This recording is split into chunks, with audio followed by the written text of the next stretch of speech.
BNP আয়োজিত 31 দফা কর্মশালা অনুষ্ঠানের আমাদের 4টি ইভেন্টের 4জন সম্মানিত সভাপতি আহ, উপস্থিত, মঞ্চে উপস্থিত, ঢাকা থেকে আগত প্রশিক্ষকবৃন্দ এবং আমার সামনে উপস্থিত এই 4টি ইউনিটের সকল পর্যায়ের, জেলা, থানা, পৌরসভা সকল পর্যায়ের বিএনপি সহ সকল অঙ্গ সহযোগী সংগঠনের প্রিয় সহকর্মীবৃন্দ, আসসালামু আলাইকুম। আমি প্রথমেই আজকে আপনাদের, যারা এই অনুষ্ঠানে সকাল থেকে এসেছেন, যোগদান করেছেন, আপনাদের প্রত্যেককে আমি আন্তরিক শুভেচ্ছা এবং ধন্যবাদ জানাচ্ছি আজকের এই অনুষ্ঠানে যোগদান করার জন্য।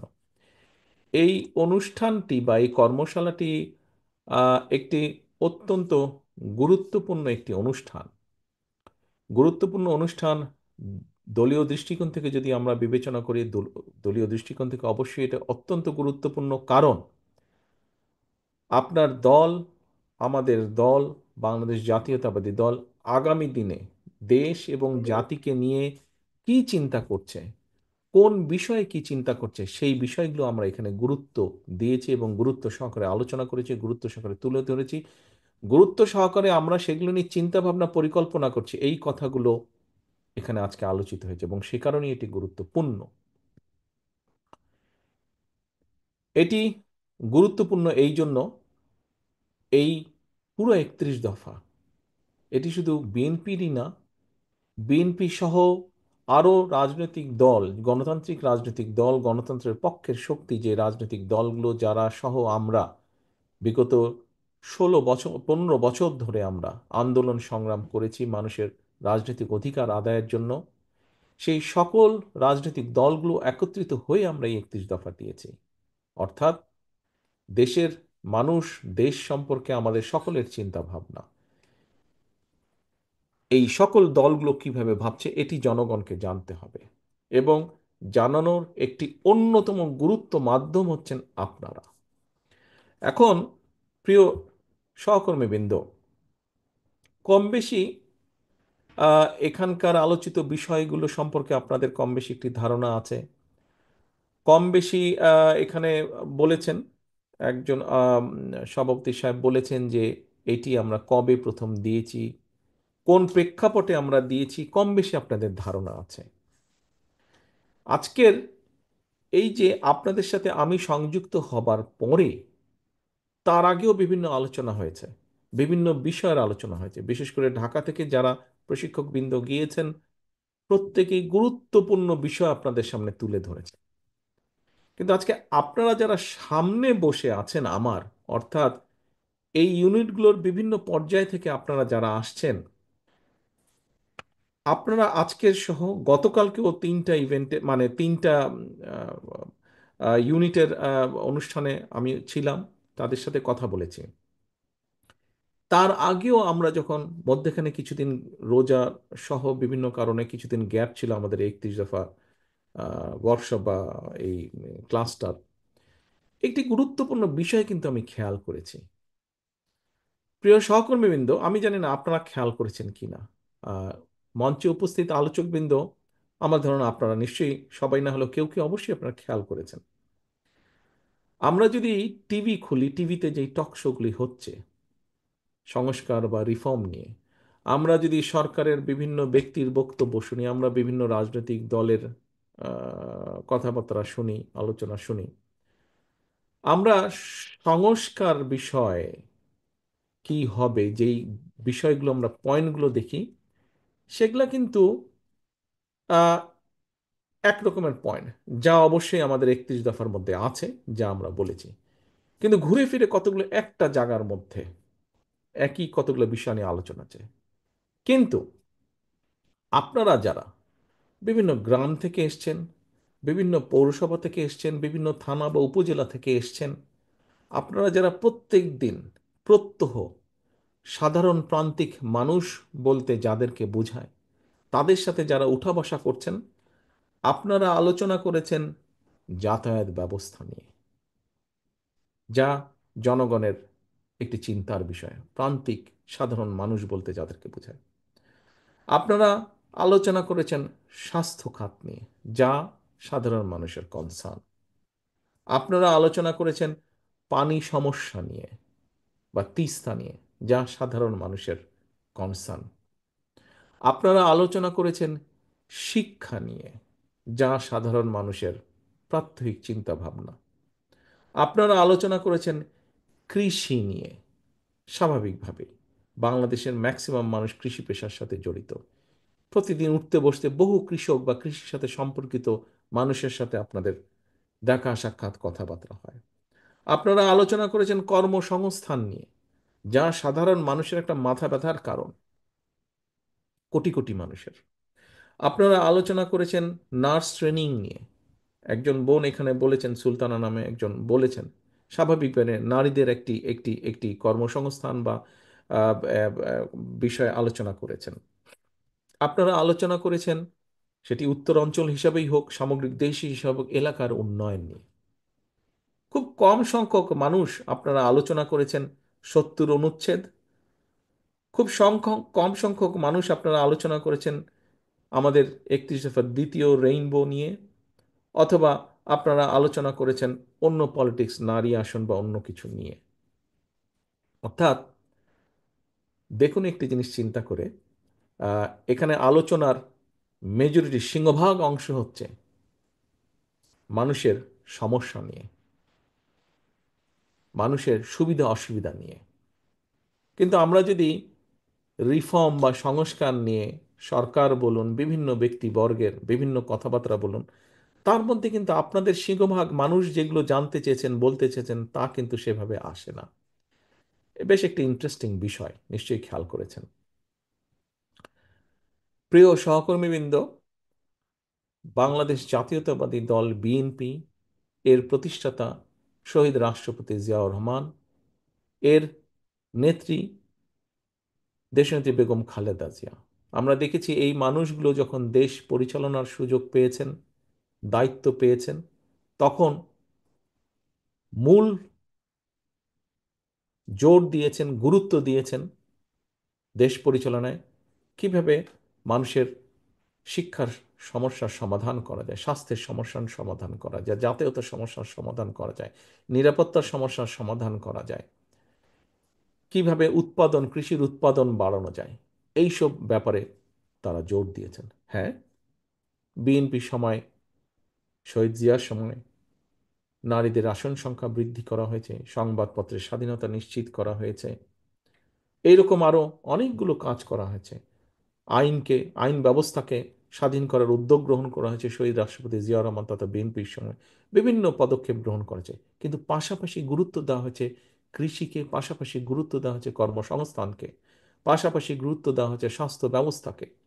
এরকম আরও অনেকগুলো ব্যবস্থা, যেগুলো, যে ব্যবস্থাগুলো, যে বিষয়গুলো প্রতিদিন মানুষের জীবনের সাথে সম্পর্কিত। প্রিয় সহকর্মীবৃন্দ, আমাদের লক্ষ্য, রাজনীতির লক্ষ্য, আমাদের রাজনীতির উদ্দেশ্য, আমরা বলতে আমি বোঝাচ্ছি এই মুহূর্তে বাংলাদেশ জাতীয়তাবাদী দল। উদ্দেশ্য হচ্ছে দেশ এবং এই দেশের মানুষ কিভাবে, কোন কাজটি করলে একজন সাধারণ মানুষ, সে শিক্ষক, প্রাইমারি স্কুলের শিক্ষক হোক, সে একজন কৃষক হোক, সে একজন ছোট ব্যবসায়ী হোক, বা যে পেশারই হোক না কেন, সে আজ যেমনই আছে আগামীকাল যাতে একটু বেটার থাকে, ভালো থাকে, তার ভবিষ্যৎটা যাতে একটু ভালো হয়, তার পরিবারের ভবিষ্যৎ, তার সন্তানদের ভবিষ্যৎ যাতে আগামী দিন আরেকটু ভালো হয়। আমাদের রাজনীতির মূল বিষয় এটাই। হ্যাঁ, রাজনীতির সাথে আরও অনেক বিষয় আসবে। আমরা উচ্চকক্ষ নিয়ে, 70 অনুচ্ছেদ নিয়ে, নারীর আসন সংখ্যা বৃদ্ধি নিয়ে আরও এরকম বিভিন্ন কিছু আলাপ করেছি। আমরা প্রধানমন্ত্রী, প্রেসিডেন্টের ক্ষমতার ভারসাম্য নিয়ে আলোচনা করেছি, বিভিন্ন বিষয় নিয়ে আলোচনা করেছি, কিন্তু এই বিষয় এখানে আসেনি। এখানে এসছে, এসছে খুবই কম। যা এসছে তার তুলনায় সংখ্যা অত্যন্ত কম। দেশের বৃহৎ জনগোষ্ঠী, আজ আমার মনে হয় ব্যক্তিগতভাবে আপনারা অধিকাংশ মানুষ যেই বিষয়গুলো আলোচনা করেছেন, দেশের বৃহৎ জনগোষ্ঠী চিন্তা, চেতনা, ভাবনা, চাওয়া পাওয়া খুব সম্ভব বোধহয় এগুলো। নাহলে আপনারা কেন এগুলো নিয়ে বেশি আলোচনা করলেন? কৃষি নিয়ে কয়েকজন আলোচনা করেছেন, পরবর্তীতে কর্মসংস্থান নিয়ে কয়েকজন আলোচনা করেছেন, এলাকার উন্নয়ন, শিল্প নিয়ে, কর্মসংস্থান, বেকার সংস্থান, এগুলা নিয়ে অনেকেই কয়েকবার করে আলোচনা করেছেন প্রত্যেকটি অনুষ্ঠানে। নিশ্চয়ই এইগুলোই দেশের মানুষের চাওয়া। প্রিয় সহকর্মীবৃন্দ, আজকে আপনাদেরকে এই কর্মশালা অনুষ্ঠানে আমি আপনাদেরকে আহ্বান জানাবো। আমি আপনাদের সহকর্মী হিসাবে আপনাদেরকে অনুরোধ করব যে আজকের এই কর্মশালার যে আলোচনা সারাদিন ব্যাপী আপনারা কষ্ট করে এসেছেন। সকালে ঘুম থেকে ওঠার পরে আমি ভিডিও দেখলাম যে বিভিন্ন তিন অনুষ্ঠানে নেতাকর্মীরা আসছেন, আপনারা যোগদান করছেন, আপনারা আপনাদের কার্ড সংগ্রহ করছেন, আপনারা এখানে ঢুকছেন। কেন? কারণ অবশ্যই আপনি যখন ফিরে যাবেন আপনার এলাকার মানুষ কিন্তু আপনাকে জিজ্ঞেস করবে, কি ভাই সারাদিন কি আলোচনা হলো, কি তোমরা শিক্ষা নিয়ে কি কথা বললে, তোমরা স্বাস্থ্য নিয়ে কি কথা বললে, কি করবে, তোমরা যদি তোমাদেরকে যদি আমরা ভোট দিয়ে সরকার গঠন করতে দেই তো তোমরা আমাদের জন্য কি করবে, জিজ্ঞেস করবে না ভাই আপনাদেরকে? আপনাদের প্রত্যেককে এলাকার মানুষ, পরিচিত পরিজন আপনাদেরকে জিজ্ঞেস করবে যে কি আলাপ আলোচনা হলো তোমাদের বিএনপির এই মিটিংয়ে। প্রিয় সহকর্মীবৃন্দ, আসুন আমরা সকলে মিলে আজকে এখানে যেই আলোচনাগুলো করেছি এই আলোচনাগুলো আমরা আজকে এইখানে সীমাবদ্ধ না রাখি। আমরা অনেক গুরুত্বপূর্ণ বিষয় আলোচনা করেছি আপনাদের চিন্তা চেতনা অনেক গুরুত্বপূর্ণ বিষয়কে ঘিরে। আসুন এই বিষয়গুলোকে আমরা নিয়ে যাই মানুষের দোরগোড়ায়, প্রত্যেকটি মানুষ দল মত নির্বিশেষে প্রতিটি মানুষের কাছে। আপনার যদি মনে হয় এই মানুষটি তো এর আগে আমাকে ভোট দেয়নি, আমার দলকে ভোট দেয়নি, আমার দলের প্রতীকে ভোট দেয়নি, তার কাছে আমি যাব না, দয়া করে এই চিন্তাটি করবেন না। আপনি যান তার কাছে। এমনও তো হতে পারে আপনি যখন তার সামনে আপনার 31 দফার চিন্তা ভাবনা চেতনা আপনি তুলে ধরবেন, সে তো তার সিদ্ধান্ত পাল্টাতেও পারে। পাল্টাবে না? এরকম বহু মানুষ তো পাল্টেছে। কাজেই আপনি তার কাছে যান। প্রিয় সহকর্মীবৃন্দ, আমি প্রায় একটি কথা বলি, আমাদের রাজনীতির মূল পুঁজি কে? জনগণ, জনগণের সমর্থন। একজন রাজনৈতিক কর্মী হিসাবে আপনাকে সবচেয়ে আনন্দ দেয় কোন বিষয়টি? যদি আপনি মিছিলে থাকেন, আপনি যদি দেখেন আপনার মিছিলটা পিছনে অনেক বড় অনেক লম্বা, আপনাকে কি সেটা আনন্দ দেয় না? আপনাকে কি সেটা খুশি করে না? ঠিক একইভাবে আপনি যখন জনসভা করেন, যখন দেখেন যে আপনার প্রত্যাশার চেয়ে আপনার জনসভাটি বড় হয়েছে, অনেক অধিক সংখ্যক মানুষ দল মত নির্বিশেষে বিভিন্ন মানুষ আপনার জনসভায় এসছে, সেটি কি আপনাকে আনন্দিত করে না? সেটিও আপনাকে আনন্দিত করে। এখন প্রিয় সহকর্মীবৃন্দ, অর্থাৎ মানুষের সমর্থন। আমরা যখন বিভিন্ন সময় আগে যখন আমরা নির্বাচনে অংশগ্রহণ করেছি, যখন আপনার প্রার্থী আপনার দলের প্রার্থী যখন অন্য দলের প্রার্থী থেকে বেশি ভোট পায়, ভোটের পার্থক্য যখন বেশি থাকে, সেটি কি আপনাকে আনন্দিত করে না? সেটি আপনাকে আনন্দিত করে। এবং আমরা সব সময় সেটি চাই। একজন রাজনৈতিক দলের সদস্য হিসাবে, একজন রাজনৈতিক কর্মী হিসাবে আমরা কি চাই? আমরা চাই যে আমাদের মিছিলটি বড় হবে, আমরা চাই যে আমাদের জনসভাটি বড় হবে, আমরা চাই আমার প্রার্থী দলের প্রার্থী যে কোনো নির্বাচনে অন্য প্রার্থী থেকে অনেক বেশি ভোট পাবে, জয়যুক্ত হবে। সহকর্মীবৃন্দ, এখানে একজন সহকর্মী কিন্তু একটি কথা বলেছিলেন তার বক্তব্যে, যে অনেক আগে আমি বলেছিলাম, খুব সম্ভব বোধহয় আমাদের যুব দলের এক নেতা এখানে বলেছিলেন যে বিভিন্ন রকম প্রোপাগান্ডা হচ্ছে আমাদের বিরুদ্ধে, মিথ্যে প্রোপাগান্ডা হচ্ছে সোশ্যাল মিডিয়াতে, তো কিভাবে কি করব। সহকর্মী, এই ব্যাপারে আপনাদেরকে আমি 8 মাস আগে 7 মাস আগে আমি আপনাদেরকে সচেতন করেছিলাম, দেশব্যাপী আপনাদের সাথে আলোচনা হয়েছিল, সচেতন করেছিলাম। আমাদের সেই অদৃশ্য প্রতিপক্ষ আস্তে আস্তে দৃশ্যমান হচ্ছে, সাথে আরো বিভিন্ন প্রতিপক্ষ কিন্তু তাদের সাথে যোগ করছে।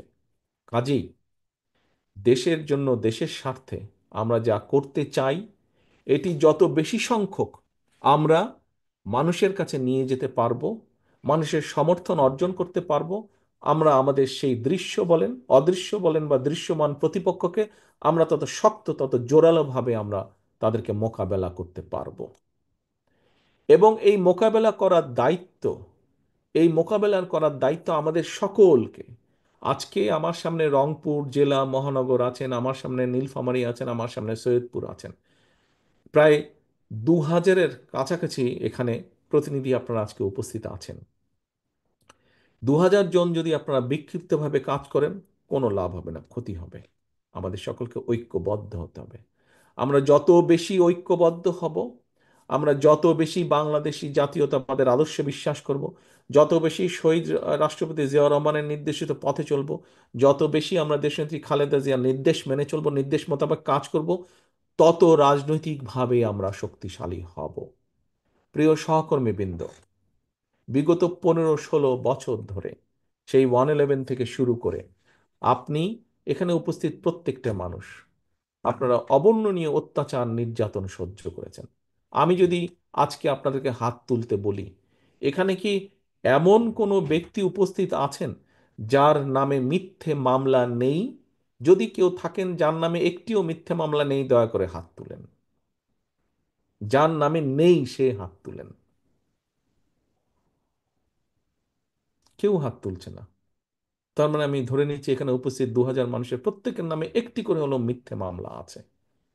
বিভিন্নভাবে পুলিশ দ্বারা বলেন আর পলাতক স্বৈরাচার বলেন, তাদের লোকজন দ্বারা আপনারা অত্যাচারিত নির্যাতিত হয়েছেন। আপনি যদি মনেই করে থাকেন যে আপনি অত্যাচারিত নির্যাতিত হয়েছেন, আপনার উপরে জুলুম হয়েছে, নির্যাতন হয়েছে, তাহলে আসুন আমরা জুলুম করে প্রতিশোধ নিতে চাই না। তারা যা করেছে আমরা তা করতে চাই না। আজকে একটু আগে যেই কথাটি বলেছি, যে আপনি যখন ফিরে যাবেন আপনাকে কিন্তু জিজ্ঞেস করবে আপনার পরিচিত জন, এলাকার মানুষ, কি হলো তোমাদের মিটিংয়ে, কি হলো। কেন জিজ্ঞেস করবে জানেন? কয়েকটি কারণ আছে। আপনি যখন, খুব সম্ভব প্রত্যেকের না হয় অনেকেরই হয়তো হয়েছে, সকালে যখন আপনারা এখানে আসছিলেন তখন অনেকে জিজ্ঞেস করেছেন আপনাদেরকে, পথে দেখা হয়েছে, কি ভাই কি আলোচনা করবে আজকে, জানতে চেয়েছে না অনেকে আপনাদের কাছে? অনেকেই জানতে চেয়েছে, এই অভিজ্ঞতা আপনাদের অনেকেরই আছে। ঠিক একইভাবে যখন ফিরে যাবেন আপনাকে জিজ্ঞেস করবে কি আলোচনা হলো। কেন জিজ্ঞেস করবে কি আলোচনা হলো? তার একটি মূল অন্যতম কারণ হচ্ছে আপনাকে, অর্থাৎ আপনার দলকে এই জনগণ আস্থায় রাখে। আপনাকে বা আপনার দলকে অর্থাৎ বিএনপিকে এই জনগণ আস্থায় রাখে, বিশ্বাস করে। তারা মনে করে দেশের জন্য, মানুষের জন্য যদি কিছু করতে পারে, কিছু করা সম্ভব হয়, তাহলে পারলে বিএনপি পারবে, পারলে বিএনপি পারবে। প্রিয় সহকর্মীবৃন্দ, আমি অনেকবার বলেছি, আবারও বলছি, আমি বলতেই থাকব। কি সেটি? এই যে জনগণের আস্থা আপনার উপরে তথা আপনার মাধ্যমে সমগ্র দলের উপরে, এই আস্থা ধরে রাখার দায়িত্ব কিন্তু আমাদের, এখানে উপস্থিত প্রতিটা মানুষ। এবং আজকে আপনারা এখানে যেই, এই যে পাঁচটা গলায় ঝুলিয়েছেন, যে কার্ডটা গলায় ঝুলিয়েছেন, ওই কার্ডের মধ্যে কিন্তু আপনার নামের পাশে বা নিচে কিন্তু আপনার একটা পদবি লেখা আছে। অর্থাৎ প্রত্যেকেই একটি পদবি হিসাবে আপনারা এখানে আজকে ঢুকেছেন। তার মানে আপনি ওই পদ অনুযায়ী আপনি একজন নেতা, অর্থাৎ নেতা হিসেবে এখানে ঢুকেছেন। তার মানে আপনার ফলোয়ার আছে, আপনার আন্ডারে আরো সহকর্মী, আরো নেতা আছে। আপনার দায়িত্ব হচ্ছে শুধু সেই আস্থা যে অর্জন, জনগণের আস্থাটা যে ধরে রাখবেন, এটি শুধু আপনি একা করলে হবে না। এটি আপনার সাথে যারা আছে, আপনার নিচে যারা আছে, সেটি বিএনপি হোক, যুবদল, ছাত্রদল, স্বেচ্ছাসেবক মহিলা দল, মৎস্যজীবী দল, অর্থাৎ শহীদ জিয়া, খালেদা জিয়ার নেতৃত্বে, আদর্শে যারা বিশ্বাস করেন, প্রত্যেকটি নেতাকর্মী, প্রত্যেকটি মানুষকে জনগণের এই আস্থা ধরে রাখার জন্য ব্যবস্থা গ্রহণ করতে হবে। ব্যবস্থা গ্রহণ করতে হবে প্রত্যেকটি নেতাকর্মীকে। আমি তখনই বলেছি যে আমরা ঐক্যবদ্ধ থাকতে হবে। আমরা আজকে সারাদিন এখানে আলোচনা করেছি। আমরা কি নিয়ে আলোচনা করেছি আপনারা প্রত্যেকেই শুনেছেন। নীলফামারী রংপুরেরটা শুনেছেন, রংপুর সৈয়দপুরেরটা শুনেছেন, সৈয়দপুর নীলফামারীরটা শুনেছেন। প্রত্যেকেই কিন্তু আমরা দেশ এবং জনগণ নিয়ে আলোচনা করেছি, তাদের তাদের বিভিন্ন স্বার্থ নিয়ে আমরা আলোচনা করেছি। এখন এই স্বার্থকে যদি আমাদের বাস্তবায়ন করতে হয়, আমাদের এই 31 দফাকে যদি বাস্তবায়ন করতে হয়, আমরা যখন বাস্তবায়ন করতে পারবো, ওই যে আপনি নির্যাতিত হয়েছেন, অত্যাচারিত হয়েছেন, সেই অত্যাচার নির্যাতনের প্রতিশোধ আমরা নিতে চাই 31 দফা বাস্তবায়ন করার মাধ্যমে। 31 দফা, দেশ এবং জনগণের পক্ষে 31 দফা বাস্তবায়ন করার মাধ্যমে আমি, আমার উপরে যে অত্যাচার হয়েছে, নির্যাতন হয়েছে, যে জেল জুলুম খেটেছি, আমার মায়ের উপরে যে জেল জুলুম হয়েছে, আমার ভাইকে যেভাবে হত্যা করা হয়েছে, তার প্রতিশোধ আমি নিতে চাই 31 দফা বাস্তবায়নের সাথে। এখন আমার এই পলিসির সাথে আপনারা কারা কারা একমত, দয়া করে যদি হাত তুলেন কষ্ট করে। আপনার বিরুদ্ধে যে অত্যাচার নির্যাতন হয়েছে, আপনার পরিবার যে কষ্টের মধ্যে দিয়ে গিয়েছে, সকল কিছুর প্রতিশোধ নিতে চাই আমরা 31 দফা বাস্তবায়নের সাথে। আপনারা সবাই একমত আমার সাথে? এটিই হবে আমাদের প্রতিশোধ নেওয়ার উপায়। প্রিয় সহকর্মীদের ধন্যবাদ, হাত নামান। এই যে আপনারা হাত তুললেন, এই হাত তোলাটা আমি ধরে নিতে চাই, আমি বিশ্বাস করতে চাই এই হাত তোলাটা শুধু হাত তোলার জন্য আপনারা তোলেননি, আপনারা দৃঢ়ভাবে বিশ্বাস করেছেন। আমি তখন একজনকে একটি কথা বলেছিলাম, কাকে বললাম আমি, লেলিনকে বোধহয় বললাম, খুব সম্ভব নাকি, যে আহ, যদি বিএনপি যায় কেন, যদিটা কেন বলবেন আপনি? আপনি ভালো কাজ করতে চাইছেন, আপনি জনগণের আস্থা অর্জন করতে চাইছেন, তাহলে কেন আপনার মধ্যে বিশ্বাস থাকবে না? আপনি যদি ভালো কাজ করতে পারেন, ভালো কাজ করার লক্ষ্য উদ্দেশ্য যদি আপনার থাকে, ইনশাল্লাহ জনগণ আপনার পক্ষে রায় দিবে। কিন্তু তার জন্য আমাদেরকে পরিশ্রম করতে হবে, কষ্ট করতে হবে, পরিশ্রম করতে কষ্ট করতে হবে। এবং আজকে সারাদিন যেই আলোচনা করেছেন, এটি আজকে এখানে এই ঘর থেকে আর 2-4-5 মিনিটে শেষ হয়ে যাবে, মাগরিবের আজান হয়ে যাচ্ছে এখনই, বা হয়ে গিয়েছে, নামাজ পড়বেন অনেকেই, আমি বক্তব্য শেষ করে দিব। আমার বক্তব্যের পরেই আলোচনা, এই আজকের এই কর্মশালা শেষ। কিন্তু এই যে সারাদিন যে আলোচনাগুলো করলেন, দয়া করে এই সবগুলো আপনার এলাকার প্রতিটি মানুষের কাছে পৌঁছে দিতে হবে। তার পক্ষে জনমত, জনসমর্থন আপনাকে অর্জন করতে হবে। আমি তো বলেইছি, আপনি এই যে পাঁচটা ঝুলিয়েছেন, গলায় কার্ডটা আছে, আপনার নামের পাশে আপনার একটা পদবি আছে, অর্থাৎ ইউ আর এ লিডার। আপনি একজন নেতা হিসেবে উপস্থিত হয়েছেন, এবং নেতা হিসেবে আপনার কাজ হচ্ছে, অন্যতম প্রধান কাজ হচ্ছে দলের পক্ষে জনসমর্থনকে একত্রিত করা, জনসমর্থনকে ঐক্যবদ্ধ করা, দলের পক্ষে জনসমর্থনকে এক জায়গায় নিয়ে আসা। প্রিয় সহকর্মীবৃন্দ, আপনারা স্বৈরাচারের বিরুদ্ধে, অত্যাচার জুলুমের বিরুদ্ধে আপনারা আন্দোলন করেছেন, রাজপথে মিটিং মিছিল সংগ্রাম করেছেন, জনগণকে ঐক্যবদ্ধ করেছেন। আসুন এবার আমরা জনগণকে ঐক্যবদ্ধ করি দেশ গঠনের জন্য। এবার আমরা জনগণকে ঐক্যবদ্ধ করি 31 দফা, বিএনপি তথা গণতান্ত্রিক রাজনৈতিক দলগুলো সকলে মিলে যে 31 দফা দিয়েছে রাষ্ট্র কাঠামো মেরামতের, সেই 31 দফার রাষ্ট্র কাঠামো মেরামতের পক্ষে জনগণকে আমরা ঐক্যবদ্ধ করি। আজকের এই কর্মশালায় এটাই হোক আমাদের শপথ, এটাই হোক আমাদের প্রতিজ্ঞা, যে আজকে থেকে আগামী জাতীয় নির্বাচন পর্যন্ত আমরা প্রতিটি শহীদ জিয়া, খালেদা জিয়ার প্রতিটি কর্মী, আমরা 31 দফার পক্ষে আমরা জনগণকে ঐক্যবদ্ধ করব। 31 দফার পক্ষে জনগণকে আমরা বিএনপির সমর্থনে ঐক্যবদ্ধ করব। এটিই হোক আজকে আমাদের কর্মশালার প্রতিজ্ঞা, এটিই হোক আমাদের আজকের কর্মশালার শপথ। সকলকে ধন্যবাদ জানিয়ে আমার বক্তব্য শেষ করছি। আল্লাহ হাফেজ। বাংলাদেশ জিন্দাবাদ। বাংলাদেশ জাতীয়তাবাদী দল জিন্দাবাদ। আসসালামু আলাইকুম।